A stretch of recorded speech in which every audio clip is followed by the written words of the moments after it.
जैसे जैसे वक्त गुजर रहा है तो हर चीज़ में जिद्दत आती जा रही है। इसी तरह से कदीम रिवायात जो थी वो कहीं ना कहीं ख़त्म होती जा रही हैं।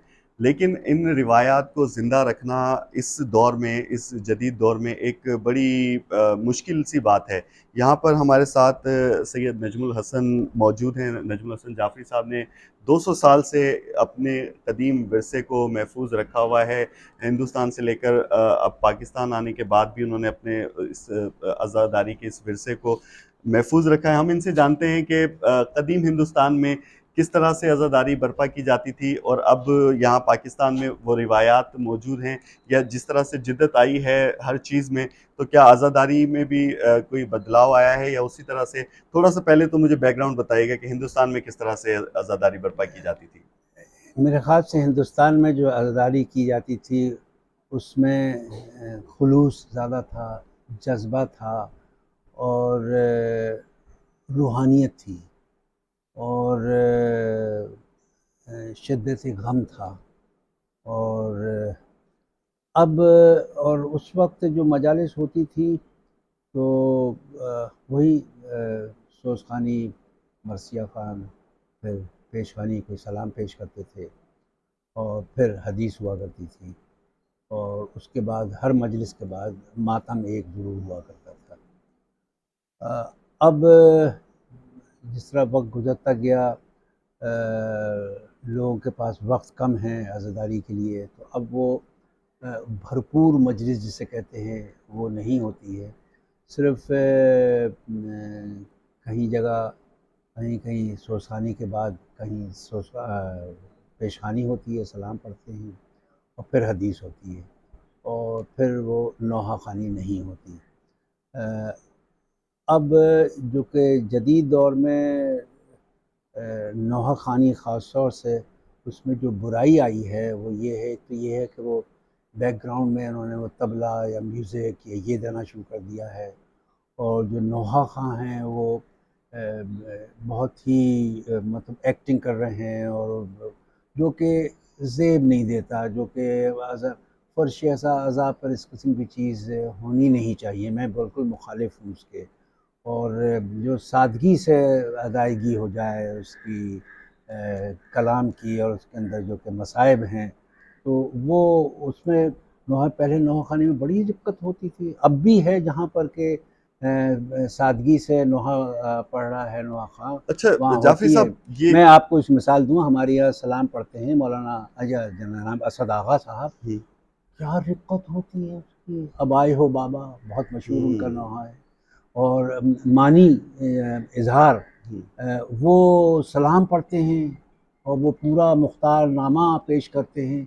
इतनी दिक्कत होती है, लोग तो ख़ास तौर से 9 मुहर्रम को ये उसका असद आगा का नोहा और इज़हार का सलाम सुनने के लिए आते हैं अलावा मजलिस के। तो मैं यही अर्ज़ करूँगा अपने नौहा ख़ाओं से और शोज़खाओं से कि ना बैकग्राउंड म्यूज़िक की ज़रूरत है, बिल्कुल सादगी इस्तेमाल अच्छा करें। जाफरी साहब, मेरे बचपन में मेरा ताल्लुक इंटीरियर सिंध से है, तो वहाँ पर दिन भर की मजालिस होती थी। सुबह शुरू होती थी और बैक टू बैक उलमा और ज़ाकिरीन खिताब करते थे और फिर शाम तक वो चलती थी, और इसी तरह से तो उस वक्त लोगों के पास टाइम होता था और आते थे, पूरा पूरा दिन बैठ के सुनते भी थे।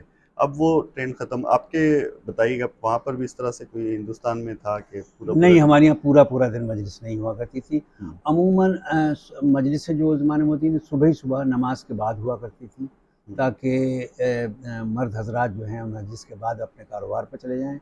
ख़वातीन की मजलिसें जो थी वो दोपहर में हुआ करती थी और मर्दानी मजालिस जो थी वो शब में होती थी और ताकि क्योंकि अपने कारोबार से काम ख़त्म होने के बाद तमाम इत्मीनान के लिए अच्छा, यहाँ इस अज़ा खाने में कौन कौन से मारूफ ज़ाकिरीन और उलमा खिताब करते हैं? यहाँ पर मौलाना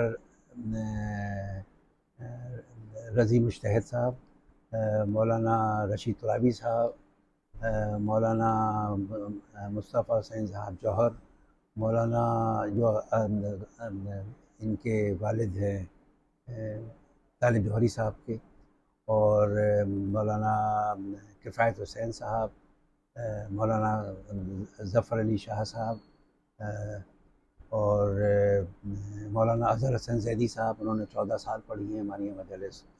और हिंदुस्तान से जो उलमा आए उसमें कल्ब सादिक साहब, मौलाना कल्ब सादिक साहब, मौलाना अली नकी उर्फ नक्कन साहब, मौलाना आयतुल्लाह अकील गरबी साहब, उन्होंने भी 15-16 साल पढ़ी मजलिस हैं।